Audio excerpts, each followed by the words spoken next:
All right. Well, good afternoon, everybody. Thank you for joining us today for this virtual seminar.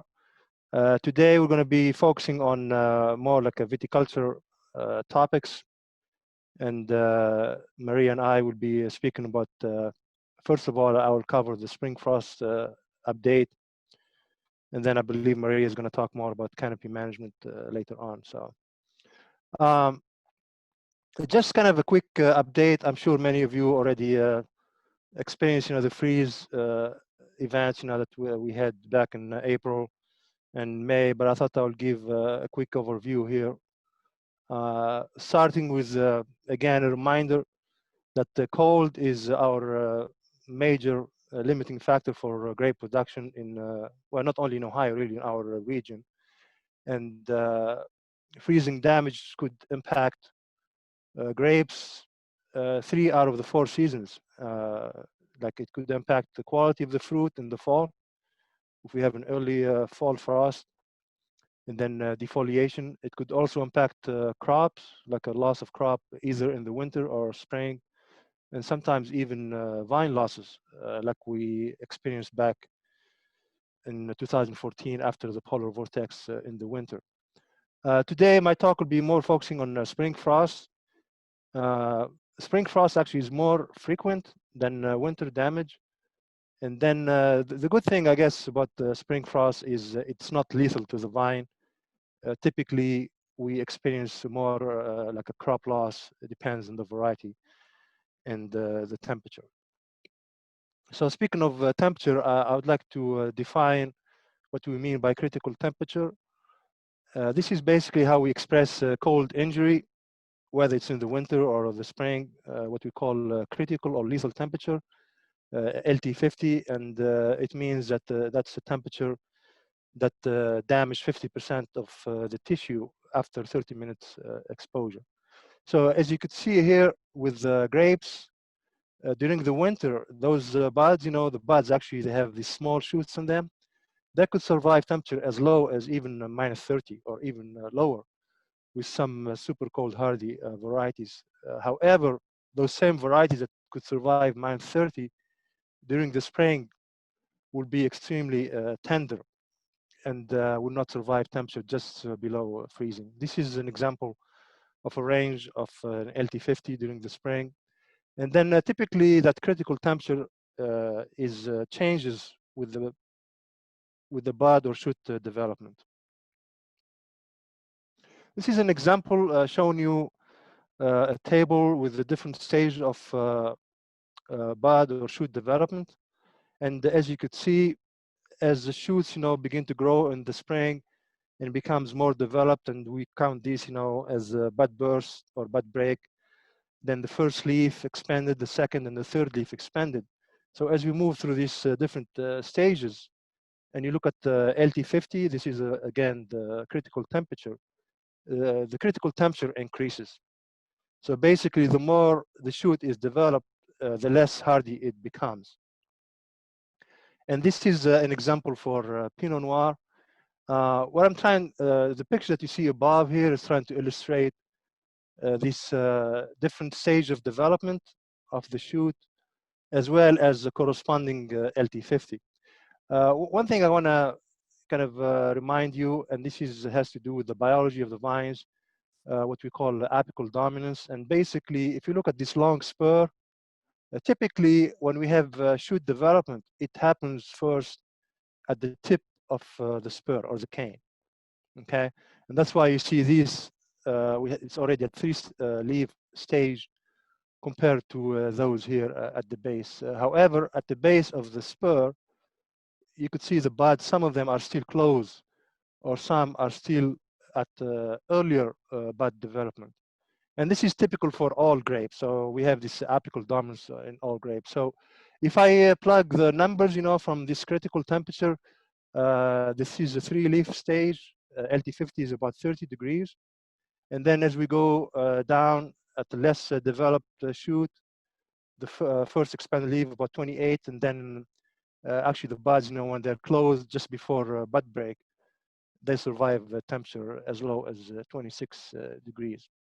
So definitely, stage of development has a major impact on the critical temperature. So what is the significance of this is you could see we could take advantage of this relationship by doing different cultural practices to prevent spring frost, or at least minimize spring frost injury.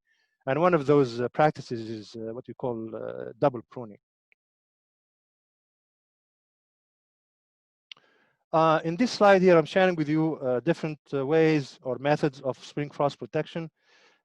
These are all used for grapes, and actually there is even more, but these are the most important ones. Again, I'd like to remind our audience here that by far protecting from frost is done way before establishing the vineyard with the site selection. So it is very important when selecting a vineyard to have a good topography, and that promotes good cold air drainage. And that's basically really the best way, not only for spring, but also even for winter damage. The other thing, if you have a site that is prone to spring frost damage, selecting a variety that breaks bud later would be also beneficial as well. Other cultural practices, as I mentioned, double pruning. So basically what this means is we leave double the amount of buds, than the final counts. And then again, you could see the impact of apical dominance. So basically, if we have a frost, let's say 30 degrees, oops, these shoots will be all damaged. However, these shoots here at the base of the spur or the cane will be spared, because they will not reach the critical temperature. So double pruning could work in this situation. Other methods include the chemical applications. Some applications, what we call the use of products that delay bud break. Again, it's the same principle. By delaying bud break, you minimize the chance of frost. Other chemicals are used on the green tissue, what we call a cryoprotectant, and basically they are used either to improve refreezing tolerance of those tissues, even though their effectiveness has not been great. So all these methods I described are used way before a freeze event. Other methods are used during a freezing event, and those are the bottom here, including the use of heaters, sprinklers. These are not common in Ohio. However, most of our growers use wind machines, and these are very effective. So you could see in terms of frost protection, there are several methods, and they all have different ways of effectiveness, of course, of cost. However, sometimes even though you do the best practices and you apply these methods, it gets cold enough that will cause damage anyways. And unfortunately, that was what happened this year. We had the two major freezing events, one in mid-April, and then followed by another one in mid-May. These slides show you the different states in the Midwest. And then as you could see, these different shades of blue color indicating temperature below freezing. And if you look closely here in Ohio, back on April 16th, most of the western part of the state, southwest, as well as central, experienced temperature in the low 20s. So if you recall the slide I showed earlier, the critical temperature, when it gets that cold, and if you have a bud break, it will cause damage to those tissue. And unfortunately, when you are in mid-April, especially in southern Ohio, that's basically a bud break for early varieties, and all those varieties were damaged at the time. Unfortunately, a month later, the varieties that were spared in April broke buds already, and then again, they were exposed to this below freezing temperature on the week of May 9th to the 11th. Again, if you look at the state of Ohio, it's all this light blue color, which indicates basically the whole state was exposed to sub-freezing temperature. And again, anything that is growing at the time for any variety really was injured. The good thing here, at least for in terms of the impact to our industry, is we had the cool April and May, early May at least, and the cool weather results in delay of bud break of summer varieties, especially in the northeast part of Ohio. That's where our major acreage is concentrated. And even though after the second event of freeze, we didn't have really damage in that area because a lot of the grapes or varieties at the time were still not broken yet. This is an example of our research vineyard here in Worcester, and showing you basically we spared, or the vines, escaped the first freeze event in April, where grapevines were still dormant. However, during the second one on May 9th, we start to see bud break in our early varieties. This is an example showing you, this is Marquette actually, and we have La Crescent as well, one of our early varieties in our site. So on May 9th, we already have bud break, and some of them are even more developed. They are elongated shoots with one leaf expanded.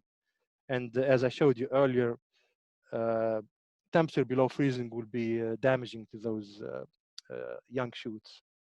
And that's basically what happened. This picture was taken just, I believe, a couple of days after the frost. And you could see this is, again, Marquette. Most of the shoots, they turned brown and were damaged, basically. So even though it looked really bad, back after the freeze, the grapevines, they have a great way of survival and resiliency. So, for example, if you look at this shoot here, just was frosted, and that came what you call the primary shoot, which is originated from the primary bud. So when the primary shoot is dead, like in this case, we a couple of weeks later, you could see the secondary bud growing into a new shoot. Okay, and then 4 weeks later, again, you could see the shoot developing here. So this is what we call a secondary shoot. And then in this case, in this variety, you could see also the inflorescence, meaning that there is a crop, in this with this variety. So even though the primary shoots, which carry the full crop, are damaged, we still expect some crop from secondary shoots. There are also situations where, especially I'm sure this happened in southern Ohio, where shoots were much more advanced and temperature were extremely cold. It basically not only it kills primary shoots, but also secondary, even tertiary shoots. In this case, the whole spur here, you could see nothing is growing out of this spur. But what happened, if you look at the base of the spur, we have a new shoot growing, and that's basically originating from these base buds. Sometimes these base buds are fruitful, and other times they're not. Again, depends on the variety. So basically, even though we had like when you see damage, it looks like almost like 100% damage. Vines find a way to recover, and still you may have a crop. I'm showing here an example of double pruning that we practice in our research vineyard. And this year was critical because we know back in February that we had a mild winter. So when you have a mild winter, you expect to have early bud break. So we were ready when we did our pruning in March to leave more buds just through double pruning. And this is especially important in early budding varieties. Again, this is an example of Marquette. So you could see the picture here to the left showing our first pruning. So we leave almost like twice the number of buds. And as you could see, this spur here at the end of it, it got frosted. However, the base, because those buds are developing later, were spared. And you could see we did the second pruning. And these shoots actually are primary shoots. And they have the crop, as you could see here, the inflorescence in both of these shoots. And then again, this picture was just taken a few days ago, showing that some of these shoots have a full crop. So again, even though things looks bad, early on, double pruning, could be helpful in this situation where we had the mild winter, and then also helpful for early budding varieties. So in terms of vineyard practices after frost, again, if you look at these pictures, these are the same vines, the same variety. It looks like everything is gone and dead and lost, but really it is not, and vines find a way to recover. Actually, the canopy right now, it looks like a normal canopy. However, there will be definitely a crop loss, but you're going to have the same amount of foliage, if not more. So it is very important as a grower to keep the same program in terms of disease and insect management, like in this case here. Also, typically when we have, if you have like any kind of fertilizer program, because the excessive foliage that may originate from this secondary growth, you may need to do, like you may have to cut the fertilizer, especially if you are using nitrogen fertilization. Again, this depends on the status of your vineyard. Sometimes you don't need to put nitrogen at all. Again, depends how you're testing for tissue analysis. Another also way of reacting to spring frost is canopy management. Typically, we have more dense canopy after frost. We have less fruit, but a lot of times we end up with more shoots, and then it creates this very dense canopy. So it is very important in that situation to do a more aggressive management, especially with shoot thinning, and that's what we've been doing in our vineyard as well. Another thing to also watch for, even though it is a little bit too early right now, is there is potential after frost to have uneven fruit development, and this is especially true when you have clusters originating from primary shoots and others originating from secondary shoots. So it could be a gap between almost like 2 weeks or more between the two. So there would be some more advanced in terms of ripening than others. And the way to remedy this is through cluster thinning. I would say, like after fruit sets all the way to veraison, you have the chance to maybe look for those clusters that are behind and thin them. It becomes very obvious, of course, when you get even closer to veraison. The one that remain green, probably those should be thin. So that's something to watch for. Typically, we observe this with frost injury and even fruit ripening. I put also delayed harvest with a question mark. It's still early to tell right now. If we have days like now, with this warm weather, I don't think that's going to be an issue. But sometimes it is possible, especially when you have shoots, that have been knocked down after 4 weeks, that may also be reflected at the end of the season. The fruit will be delayed, in terms of ripening, which results in delayed harvest. So I think this is my last slide, and I believe, Maria, we're going to hold question to the end after your talk, right? Yeah, that's the plan. Okay. Thank you.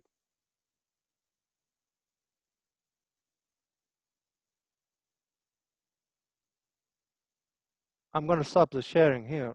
Okay.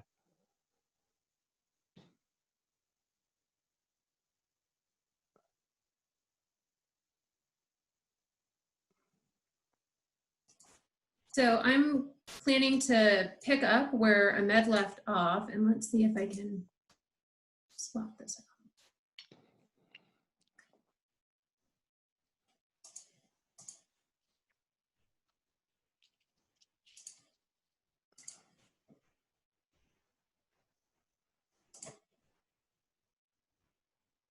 Right, I'm not 100% sure what I did, but I could see your slide, Maria. okay. So, and it is full screen. Okay, great. So yeah, I'm following up with some tips for early season canopy management, and just showing my viticulture bias, I think canopy management is one of the most important factors that contribute to the overall fruit quality and the vine health each year, regardless of whether or not we have spring freeze or winter damage to begin with. And of course, it's the labor-intensive steps in the vineyard that you think of when you think of having to manage vines. So I want to start with a couple of scenarios because not all canopies look the same. So in the first example here, we have low or inadequate vigor, and it's not something you typically think about when you think about Ohio vineyards. It does definitely happen. And where's my? It definitely happens, and the main cause for this is, at least from a vine perspective, overcropping, where you have more fruit than the vegetation can support. And you can see this in this example here in Chamberson. It's a classic example of an overcropping vine because not only does it produce a lot of clusters, but it produces very big clusters as well. And in this case, you can see that the foliage is turning chlorotic because those leaves are basically extending themselves to the max in order to support that fruit. Other causes of low vigor can be drought stress, which is not something we typically equate with our climate, but in instances like the past month, we're almost, I think, 2 inches below average rainfall. So drought stress can definitely occur, especially during peak periods of the summer. Nutrient deficiency can also cause low vigor, disease and pest pressure, weed pressure, as well as injury like drift. In contrast, excessive vigor is what we typically think of when we think of not just Ohio, but the surrounding Midwest and Eastern United States. And the main causes from a vine perspective are low cropping, and this can, again, like Chamberson, be a varietal trait where the vine produces smaller few clusters. But in instances like this spring, it can also be a result of cold temperature injury, where you lose the primary fruit production. Other causes are high precipitation. The deep fertile soils that we have tend to contribute, as well as fertilization programs or excessive fertilization. And in some cases, but typically not common here, is rootstock selection can also promote canopy vigor. So in this example, we have Nora Ray, which is a small cluster variety. It tends to produce very big and excessive vegetative growth. And with this much vegetative growth, you can't even see the clusters that the vine produced. There are a lot of problems that we can attribute to vigor, both from low vigor or excessively high vigor. Those main problems happen to be fruit ripening, where both can contribute to low sugar, high acid, and pH imbalance in the fruit, as well as especially in shaded canopies that have excessive growth, poor phenolic development, and that can be things like color, mouthfeel, and aroma. Shaded canopies especially create very hospitable disease environments where within those leaves you have high humidity, and it can also contribute to inadequate spray coverage, especially when it's critical, like right now when we're starting to hit bloom in many of our varieties across the state. Vigor problems, both excessive and low vigor, can contribute to wood and bud maturation problems. In particular for wood, you need enough energy to actually mature the wood adequately. And with bud maturation, we know that sunlight is a major contributing factor to the overall quality of the bud in terms of fruitfulness and its ability to survive winter temperatures. So by both having low vigor and excessive vigor, you can increase the likelihood of winter injury. And then a big problem with low vigor can be weak growth in the following year. We know vines have a lot of needs that they have to cover, including being able to ripen fruit, being able to grow their shoots, have energy for defense, as well as energy for storage that can enable a good start for next year. And so if you have too little leaf area to provide sugar for storage, then that can lead to the weak growth. So our major goal in the vineyard with canopy management is trying to create a balanced canopy. And by that, I mean having enough leaf area that's healthy in order to support all of the vine processes throughout the year. And so in a balanced canopy, not only do you get that leaf area, but you also can create the ideal microclimate for fruit ripening and disease management. You optimize yield, meaning you don't have too little and you don't have too much. And you can also maximize your chance for winter survival. So this is a good example. This is a balanced Cabernet Franc. You can see that the leaves are healthy. And in a healthy shoot, you typically have about 15 leaves. That's a bare minimum in order to be able to ripen your fruit. So here are the 3 steps that I want to cover in order to try to create that balanced canopy. And again, this is presuming all other things are not limiting, that being water and nutrition, as well as having a good spray program throughout the early part of the season. So with these steps, we have shoot thinning and suckering, shoot positioning, and then fruit zone defoliation, which is actually where I want to spend the bulk of my time, especially now that we're getting close to bloom.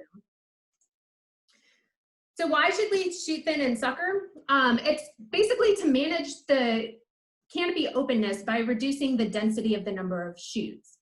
And the reason for this is you can see in a spur prune system here on the left, we have the spur that we want to keep for the year, but we also have all these latent buds underneath that are all going to break and create shoots that create this bushy-like area surrounding that spur. And latent buds are just buds that are older than 1 year. But that can create a lot of problems when you're talking about having excess shade and shoot density. And even though you think that if you cane prune on the right, for instance here, you can still have issues related to secondary bud bursts. And Imed was talking about that earlier. But in a lot of cases here, where you have the primary and the secondary shoot, and some varieties, they come out together.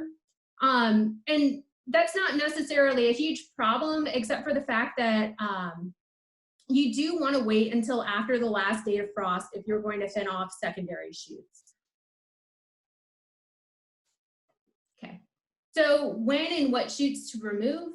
Ideally, shoots should be thinned between about 6 to 18 inches in length. If you shoot thin too early, you run the risk of causing more latent bud break.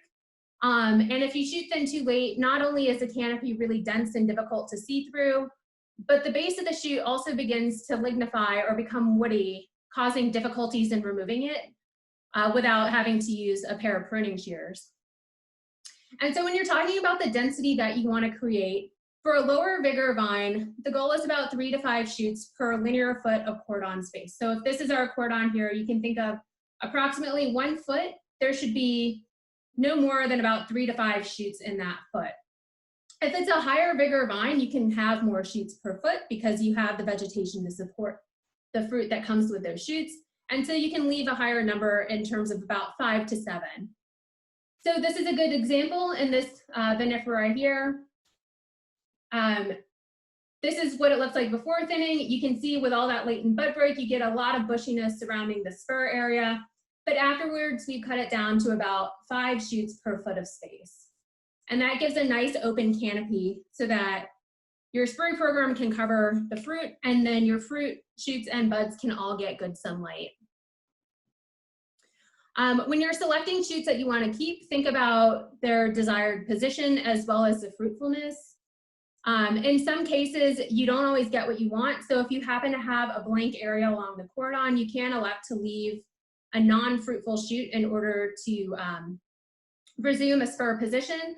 And in cases like this where you do have longer spurs, you can elect to leave a more based shoot in order to replace that spur in the following year. With suckering, suckering is a similar concept to shoot thinning in terms of the timing that it needs to be done. But the ultimate goal is to remove the density of shoots surrounding the trunk of the vine. And this is a good example. Diane, I believe, was doing this yesterday out at Unit 2. But you can see in the before picture, there's a whole lot of shoots here that could create a big dense shaded mess if they aren't removed. And on the right, after suckering, all those shoots along the trunk area have been sufficiently removed. When it comes to desuckering though, be careful. You can use chemical herbicide options to burn off the lower shoots of trunks down here. But in a case like this, you want to hand remove the shoots along the trunk to avoid accidentally burning the shoots you want to keep. The other thing to keep in mind is that if you do need a renewal trunk, you can elect to maintain a sucker down at the base, and same goes for the cordon towards the top. Just keeping in mind that you want to be enough under the head of the vine in order to get a good arc up to the fruiting wire. So in contrast, if you were to leave one of these shoots as a replacement cordon, you'll likely end up with a big arc as you try to bend that down to tie to the wire. Okay, so shoot positioning or creating uniform shoot distribution along that cordon space. And there are two ways that you can think of it from a VSP perspective. It's keeping those shoots upright, and in high wire, it's keeping those shoots growing downwards. So with VSP, we have these sets of catch wires, and in a typical trellising system, we'll have 3 pairs of them up to the 6-foot height at the top of the trellis. And these are effectively used on both sides of the post in order to sandwich the shoots between the wires to keep them upright and prevent them from flopping over, bending, and breaking.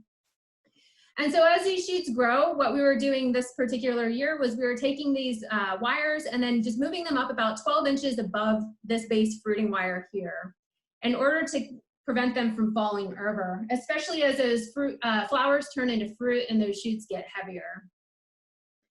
For high wire, instead of trying to keep them upright, the goal is to try to comb them downwards.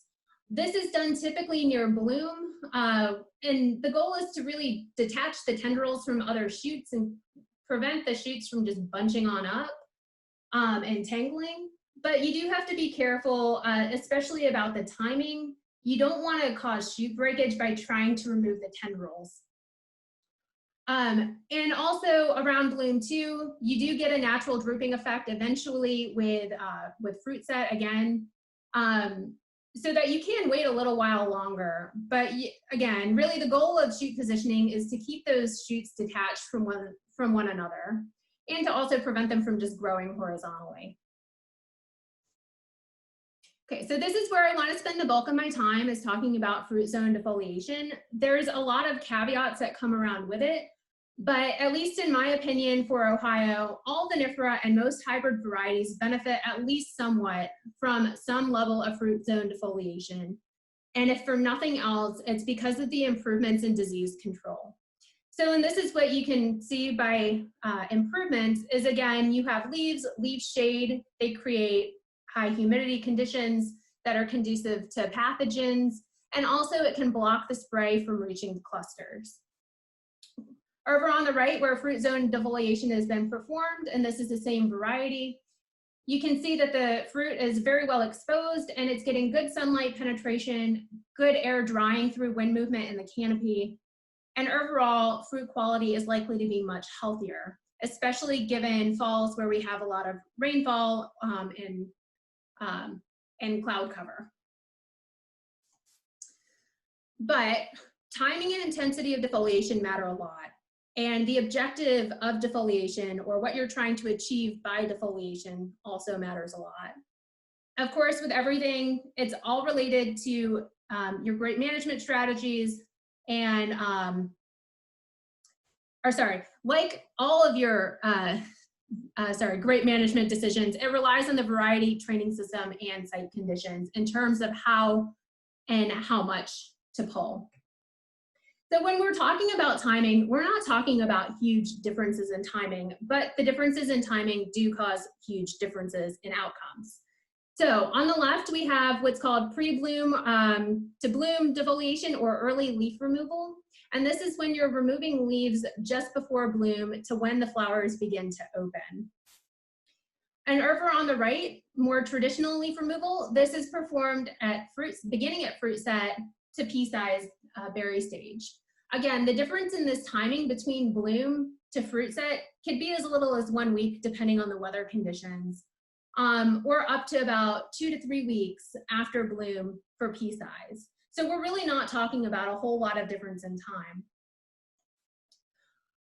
So the main objectives for all leaf removal, regardless of when you do it, happens to be improving sunlight conditions for fruit ripening. Again, very important for phenolic developments, especially in red varieties. It can definitely improve bud fertility, as well as inhibit disease development due to the UV interception in the fruit zone. It also allows for higher amounts of air movement that can decrease canopy humidity and also accelerate fruit drying and leaf drying in the fruit zone. And then it can improve spray penetration. All of this together, again, the ultimate goal is to have better disease control and higher quality grapes at harvest by doing these practices. So with early leaf removal, the objectives are slightly different, and that's because early leaf removal causes a different physiological effect. So as opposed to removing leaves after flowering, removing them at flowering basically causes a carbohydrate stress in the vine and limits the amount of carbohydrates that are available for flowering and fruit set. Ultimately, this leads to a yield reduction as well as decreased cluster compactness. And those are the two primary goals that early leaf removal tries to achieve. So this technique is not useful or beneficial for every variety or every situation, but it can be very useful for overcropping or very compact clustered varieties. But you also have to be careful about how many shoots that you actually how many leaves that you actually remove on the shoots. So intensity is very important. It's also relative to the variety and the number of leaves on the shoot when early leaf removal is applied. So ultimately, we know from several years of work at this point in the eastern US on early leaf removal that it takes approximately 50% of the leaf area removed on the shoots or at the whole vine level at the time of defoliation in order to cause that carbohydrate stress. And that can differ between varieties, like you can see with Chancellor, and same goes for Vignole, which I think this can be very beneficial in, where if you remove more than about 3 or 4 leaves around that shoot, you run the risk of excessively defoliating, and that's because the shoots at this time only have maybe about 9 or 10 leaves total. In contrast, over on the right with the vinifera on vertical shoot position, Canopy, those shoots are much bigger and much more developed, so it requires more aggressive leaf removal in order to achieve that 50% leaf removal on the vine. So again, 3 to 4 leaves is good enough for something like Chancellor or Vignole. In contrast, you likely need closer to about 6 leaves in order to have a good effect on most vinifera. Keep in mind, though, that there can be a number of unattended effects from early leaf removal, and the most important one is the unpredictability of the fruit set. So unlike techniques like cluster thinning, which we're not going to cover today, crop estimation is not available using early leaf removal. And of course, yield loss is not always desirable, especially in varieties like Pinot Noir that already tend to be lower fruiting. Some yield loss is okay, but higher yield loss is not always good. And if you want to minimize yield loss, you can elect to do this a little bit later, and that's what traditional leaf removal comes in and tries to do, which is provide the same benefits of an open canopy earlier while minimizing yield loss. Weather plays a big role in fruit set, of course, and the worse the weather, the worse the fruit set. So if it's cool, rainy, and cloudy all through bloom, you could exacerbate fruit set with, or lower fruit set with early leaf removal. And same goes for excessively hot weather as well. So I think we're getting really lucky this year with regards to temperature, where we're, after today, about to be in that sweet spot of a nice stretch of week where we're gonna be, or a nice stretch of days where we're gonna be in the mid-70s, in the 60s. So I think that'll be perfect if you're using early leaf removal this year. And then the other thing that we haven't seen, but is still a potential, is for reduced bud fertility due to carbohydrate limitations during bud development. So in the same way that UV is good and that may counteract the effects of carbohydrates, we ultimately don't really know whether or not that could be a problem in some varieties, but at least the ones that it's been trialed in, it has not been an issue. And this is just an example over on the right of what that poor fruit set happens to look like. This is because we intentionally and aggressively removed up to 10 leaves on this poor Gruner Veltliner vinifera variety, and this is the outcome of that. Don't do that. So here's the reason why, when we're talking about traditional leaf removal, why we've switched more towards an earlier fruit set timing for that, and that's because of the risk of sunburn. So the earlier that you pull the leaves, we found the less the risk there is to have burned fruit. And this is what berry sunburn looks like over on the left. Ideally too, when you're removing leaves, especially for traditional leaf removal, make sure that you're removing them at cooler temperatures. Ideally, less than 80 degrees is preferable. So think about removing them in the mornings and evenings as opposed to 2 p.m. And of course, we know that the later defoliation is applied in the season, the less effective it is at improving fruit quality. Not to say that it's bad to remove leaves regardless, because a lot of people will follow up early season defoliation with another round of defoliation at veraison. And lastly, with defoliation, moderation is key, especially for white grapes as well as high wire trellises. And that's because with high wire, at least, you definitely get more sunlight interception into the fruit zone.